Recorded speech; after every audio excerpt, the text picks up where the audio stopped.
Guys, let's press some embroidered transfers. These are embroidered puff transfers, just meaning they're like regular patches. They are pre-aligned for you on this transfer sheet, which makes it technically a transfer.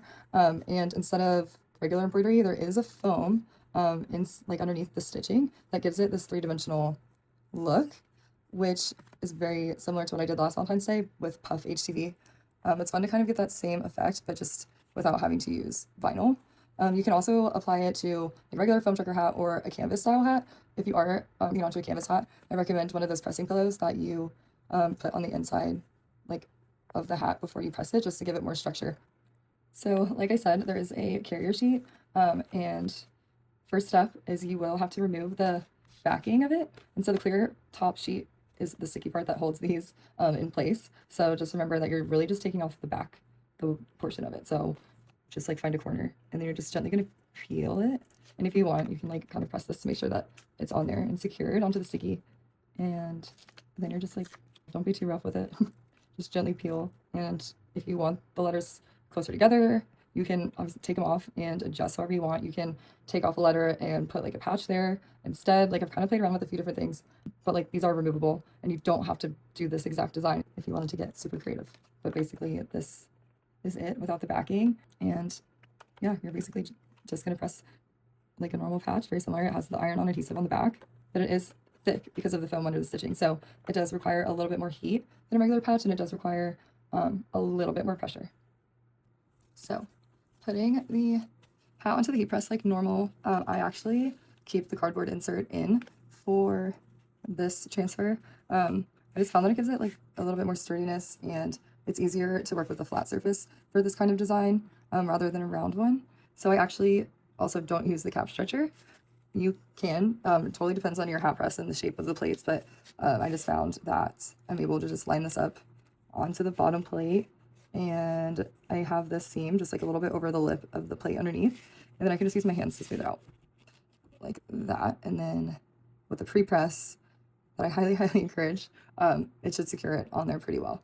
But yeah, I have the insert in and no cap stretcher. And I'm gonna go ahead and pre-press this at 325 degrees for about 30 seconds. I know it's a bit long, but it can be critical to remove any moisture inside of the front hat. It's crazy how much moisture the foam polyester of these hats hold. It also just helps shape it so it's easier to work with. And it gives the adhesive a good warm base to kind of adhere to later. It's also a good opportunity to kind of see where your pressure is in relation to the hat. When you do a pre-press with no transfer on it, it's going to feel a little bit light, but then when you do add on the embroidered transfer, it should be like a good medium pressure that you're pressing at. Okay. So yeah, it should look a little something like this. And I always just try to line up these seams with like the sides of my plate underneath, just so it's directly underneath that heat plate, and with this part just barely hanging over. So if you need to, you can go ahead and trim any excess carrier sheet. So one little like, I don't know, trick that I've been doing to help align these transfers specifically onto the hat is I've been using this rope here for like a guide, just to make sure that my letters are aligned and leveled where I want them. I found that I would think it looked aligned, and then I would take the hat off the press and it was like, I don't know, it was like crooked or going down like a slope or something. So I wanted a way that I had some kind of reference to keep the design straight. And so I've just kind of been using this rope, and if you notice these seams on the side, I like literally just pull it up one little notch and just make a very straight parallel to the brim type line. And then once you line up your design, you can obviously put it back. It also gives you a good reference for spacing. So if you know your design is going to take up about this much height, you're giving yourself a good amount of room for a hat chain, or like all the options basically. Like I love a good chunky looking chain, and so with like a bold type design here, you're gonna have a good amount of room for a chunky chain or like a bandana chain or anything like that. Okay, so once your bottom of your letters are lined up with your rope here, you can pull it back down or press it there, it doesn't really matter. But just like make sure that your design is really like secured on there tight, and that it's just like a nice flat surface, because if it's If the hat is coming up here or if it's rounded up here, the top of your letters are going to have a hard time sticking at the top. Okay, so I'm going to go ahead and put Teflon on the top before I press it. You can use silicone, but if you do, I suggest that you increase time or increase temperature, just because it's a little bit thicker and it's a little bit harder, or not harder, but it doesn't heat up as quickly. And so I'm going to press this at 325 degrees for about 30 seconds at medium pressure. I'm actually going to just a touch. Okay, gently open up your press and do not touch it. You can remove the Teflon, just look at it and admire her.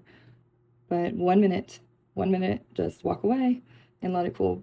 It's just, I know it's hard to do because I have a hard time doing it, but just walk away and let it cool down all the way, because that's really the most important part. And I think a lot of us don't do that, and then things can shift, or you are over pressing it after because it didn't cool. Or if you actually do need to repress it, at least let it cool all the way so that the adhesive is like solidified, and then repress it. Because if you repress it when it's so like hot and melty, it could start to like shift, or it will start to kind of like bleed out of the sides. And this just goes for any patch with an iron-on adhesive.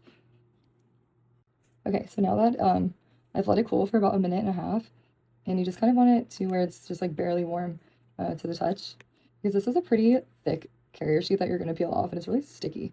So you don't want to peel it prematurely, and you also don't want to peel and have threads come off with it, because if the adhesive is still melty, then the thread is more likely to come off with that carrier sheet. I know that all this sounds super complicated. You could literally just press it and take this off after it cools, but I just thought I would explain how I came up with these instructions and the mistakes that I made and help you prevent those from happening. But these are really fun to press, and they're just like pressing regular patches. They're just on this sheet. So go ahead and start at a corner, and you're going to gently peel it off. And if you notice any of the patches coming off with it, you can repress, but I would just do a quick repress, not the full time.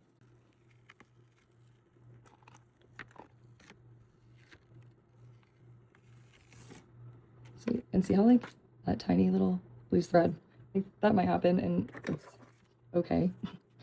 Just take some scissors and snip it. It's like, what? How cute is this freaking chain? Katie made it for me. She has the literal best chains ever. This is the first time I've ever ordered from her, and I'm actually obsessed. I'm gonna link her stuff below, and I'll link other things that maybe I used to help achieve this, like heat press and stuff. But if you guys have any questions, let me know. Like, it's really not that complicated. Instructions are included as always, and yeah, good luck. I hope that you have the best time ever with these, and let me know if you have suggestions for more, because I'm obsessed.